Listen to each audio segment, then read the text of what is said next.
doing the whole thing now. We're going to start by finding the greatest common factor, and then we're going to factor it out and write what's left. You're going to be so excited to see this. Did you see this in Algebra 1? Yeah, you did. Did you see it in geometry? Probably. Here we go.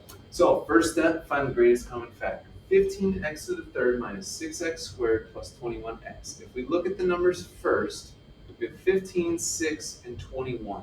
The greatest common factor there is 3. So we're going to kick out a 3. Do they all have x's? Yes, they do. This one has x to the third, this one has x to the second, and this one has x to the first. So they all have at least x to the first. So we're going to kick that out. Now, I'll show you a couple ways to think about what we're about to do here. I like to think of it as kind of a fill-in-the-blank problem.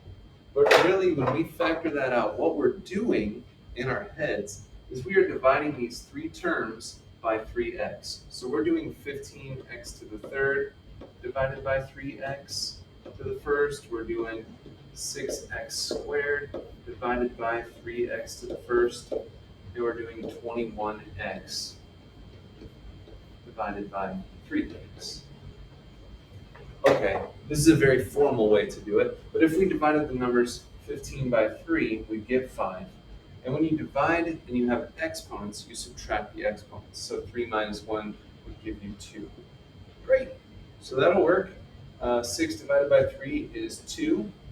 2 minus 1 for the exponents is 1. And then here, 21 divided by 3 is 7, and x divided by x would cancel out. Great. So this would be our final answer. And that's one way you can think of it. Here's how I kind of like to think of it. Almost fill in the blank.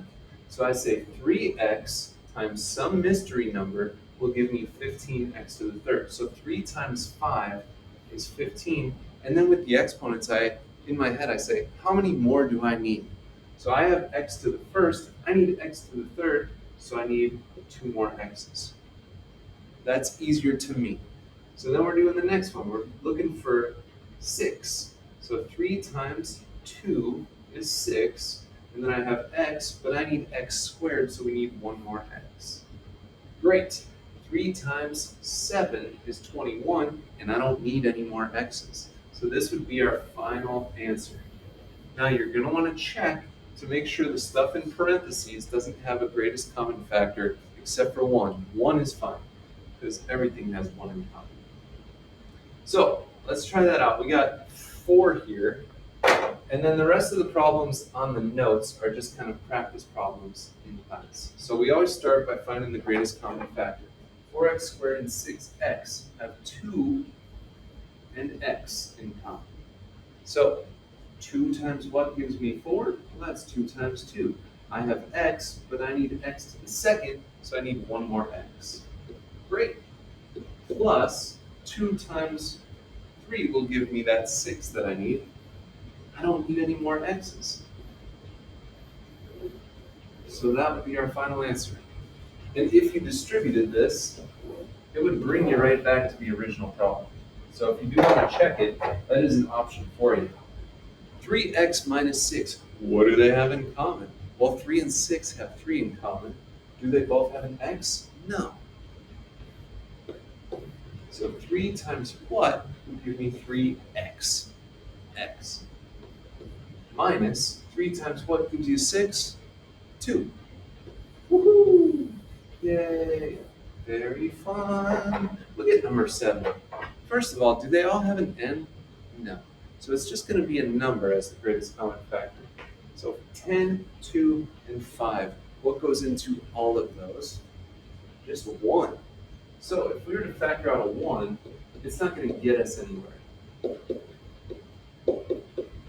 So what we can say here is we can say not factorable,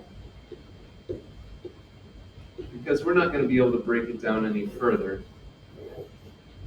That's okay. We got one more. What do these have in common? All right, 9, 18, and 6 are all divisible by 3, and they all have at least h squared. I'm running out of time. So 3 times 3 gives us the 9. We need 6 more h's, plus 3 times 6 gives us 18. We need 1 more h, and 3